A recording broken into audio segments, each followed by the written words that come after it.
frappe, qui sont un élément, et pour moi, c'est pas le plus important de ce qui se passe en Syrie, je vous rassure. Nous l'avons convaincu qu'il fallait rester dans la durée. La deuxième chose, nous avons aussi convaincu qu'il fallait limiter ces frappes aux armes chimiques, alors qu'il y a eu des emballements médiatiques par voie de tweets qui ne vous ont pas échappé.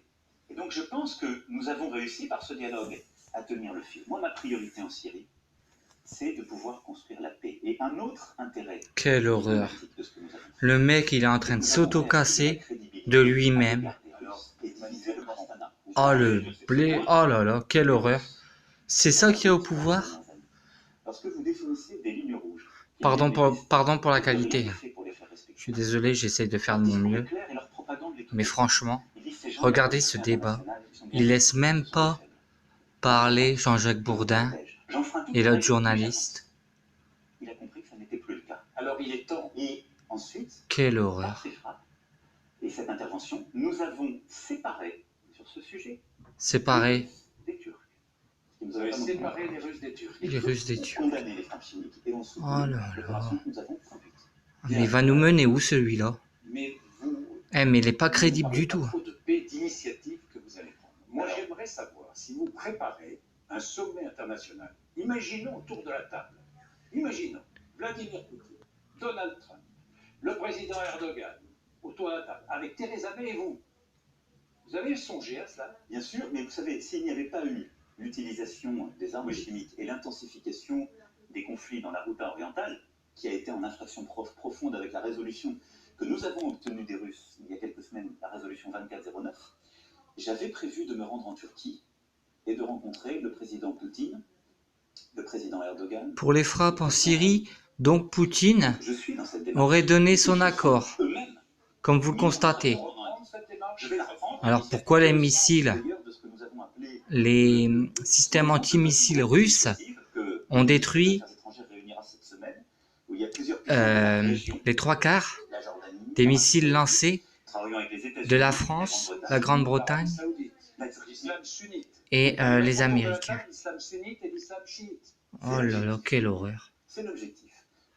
Il s'autocasse le mec. Et c'est ça qu'il y a au pouvoir? Le monsieur Macron s'autocasse. Regardez comment il s'enfonce. Là on va rire, on va rigoler. Je continuerai à mener ce travail.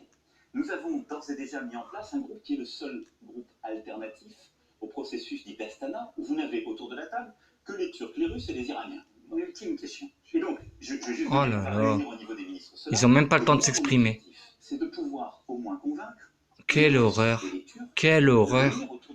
C'est ça qu'il y a au pouvoir. Démontrer que l'acte de guerre, votre acte de guerre, va conduire à la paix. Il va falloir le démontrer dans les semaines, dans les mois qui viennent. Vous savez, on peut décider de mener ce jeu avec notre propre opinion. Ça n'est pas un acte de guerre. Non, mais je veux dire, bombarder un pays, c'est pas un acte de guerre. Mon cul. Il ne faut pas. Ce que je veux dire par là, c'est que vous avez des États propagandistes autour de la table. En Russie, en Iran, en Syrie, partout ailleurs. Qui parfois d'ailleurs font leur propre propagande dans le pays. Aussi, hein. Oui, mais tout à fait. Mais il y a, je dis par là qu'il s'agit ni de faire de la propagande, ni de faire de la contre-propagande, mais d'utiliser les bons mots. Quand on a un acte de guerre, on dit je déclare la guerre à quelqu'un. Est-ce que vous m'avez entendu dire, ou est-ce que vous avez entendu dire les Alliés, nous déclarons la guerre à Bachar el-Assad? Bah, tout le monde peut aller bombarder sans prévenir. C'est pas un acte de guerre. Ou en Irak, jadis et naguère. C'est un acte de représailles légitime dans le cadre international parce qu'il y a eu... Dès l'instant où tu frappes dans un pays avec des missiles, c'est que tu déclares la guerre, c'est tout. Du gros n'importe quoi. Qu'est-ce que tu veux convaincre le peuple avec tes vieilles paroles? Personnellement, je te fais pas confiance du tout, Macron. Vous allez voir les médias. Ah, vous avez vu, il a convaincu la plupart des Français, tatati tatata. Non.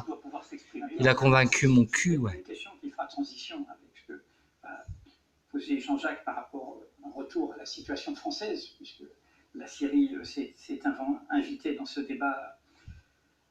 Il y a un problème, j'emploie pas le mot guerre, il y a un problème démocratique en France dès que les armes parlent. Vous êtes seul à décider. Le Parlement va débattre sans vote, il est juste informé, il n'a aucun véritable contrôle sur ce que vous faites en notre nom. Est-ce que vous trouvez cela normal? Cet archaïsme d'un pouvoir solitaire et absolu quand il s'agit de ces questions-là?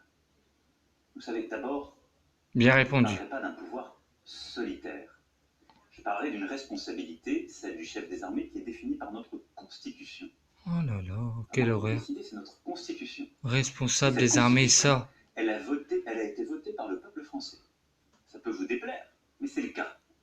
Et donc, cette Constitution, elle prévoit qu'il y a un chef des armées, il ne décide pas seul. Il a un chef d'état-major particulier, La question pour ministre des armées. Vous avez compris. Oui, mais de par l'élection présidentielle, dans le mandat qui est donné... Vous imaginez ça au pouvoir, les gars, mais réveillez-vous, les Français. Il y a ce mandat de chef. Réveillez-vous. Nous savons ça. Mais Donc, donc, non, mais connaissons donc, la ça solution. donc, Mais c'est la le- question, c'est la question du contrôle. Et donc, Il y a eu des la question- aventures. Mais la question que vous posez... On le voit bien. celle de notre Il a Constitution, bien l'intention de faire tomber Bachar al-Assad. celle du- le pouvoir du Donc, Parlement. c'est pas terminé, hein. Ça va pas en rester là, je vous le garantis. Et donc, notre Constitution prévoit Il en restera pas là s'il a l'intention de faire tomber Bachar al-Assad. aller au-delà, et un débat Je pense aussi qu'il y aura encore d'autres coups tordus, vous verrez bien. On ne va pas changer de Constitution parce Bon, que- je vous laisse. Si elle ne Sincèrement, plaît ça pas, craint avec ça vous au pouvez pouvoir. proposer de la changer, et vous À vous de pouvez vous faire proposer votre de la avis. changer. C'est ça la souveraineté du peuple. Allez, ciao les gars. Moi, elle me plaît pas, Ça ouais, craint c'est pour la France, hein. pour changer la Constitution dans la campagne présidentielle.